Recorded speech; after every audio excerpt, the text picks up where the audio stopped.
गैर हाजिर कंधे। विश्वास साहब अपने आप को भाग्यशाली मानते थे। कारण यह था कि उनको दोनों पुत्र आईआईटी करने के बाद लगभग 1 करोड़ रुपए का वेतन अमेरिका में प्राप्त कर रहे थे। विश्वास साहब जब सेवानिवृत्त हुए तो उनकी इच्छा हुई कि उनका एक पुत्र भारत लौट आए और उनके साथ ही रहे, परंतु अमेरिका जाने के बाद कोई पुत्र भारत आने को तैयार नहीं हुआ।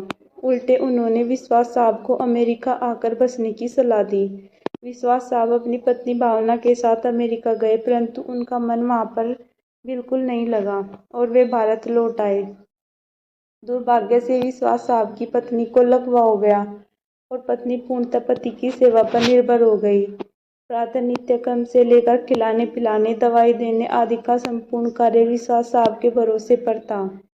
पत्नी की जुबान भी लकवे के कारण चली गई थी। विश्वास साहब पूर्ण निष्ठा और स्नेह से पति धर्म का निर्वाह कर रहे थे। एक रात्रि विश्वास साहब ने दवाई वगैरह देकर भावना को सुलाया और स्वयं भी पास लगे हुए पलंग पर सोने चले गए। रात्रि के लगभग 2 बजे हार्ट अटैक से विश्वास साहब की मौत हो गई।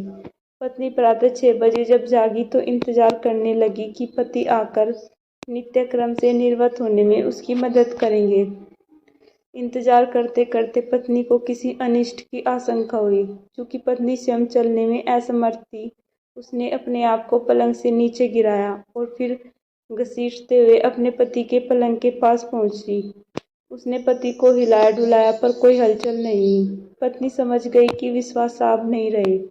पत्नी की जुबान लकवे के कारण चली गई थी, अतः किसी को आवाज देकर बुलाना भी पत्नी के वश में नहीं था। घर पर कोई सदस्य भी नहीं था। फोन बाहर ड्राइंग रूम में लगा हुआ था। पत्नी ने पड़ोसी को सूचना देने के लिए घसीटते फोन की तरफ बढ़ना शुरू किया। लगभग 4 घंटे की मशक्कत के बाद वह फोन तक पहुंची और उसने फोन के तार को खींचकर उसे नीचे गिराया। पड़ोसी के नंबर जैसे तैसे लगाए। पड़ोसी भला इंसान था, फोन पर कोई बोल नहीं रहा था, पर फोन आया था, अतः वह समझ गया कि मामला गंभीर है। उसने आस पड़ोस के लोगों को सूचना देकर इकट्ठा किया। दरवाजा तोड़कर सभी लोग घर में घुसे। उन्होंने देखा विश्वास साहब पलंग पर मर्द पड़े थे तथा पत्नी भावना टेलीफोन के पास मर्द पड़ी थी। पहले विश्वास और फिर भावना की मौत हुई। जनाजा दोनों का साथ साथ निकला। पूरा मोहल्ला कंधा दे रहा था, परंतु 2 कंधे मौजूद नहीं थे जिसकी माँ बाप को उम्मीद थी। शायद वे कंधे करोड़ों रुपए की कमाई के भार से पहले ही दबे हुए थे। Please like, share and subscribe my YouTube channel.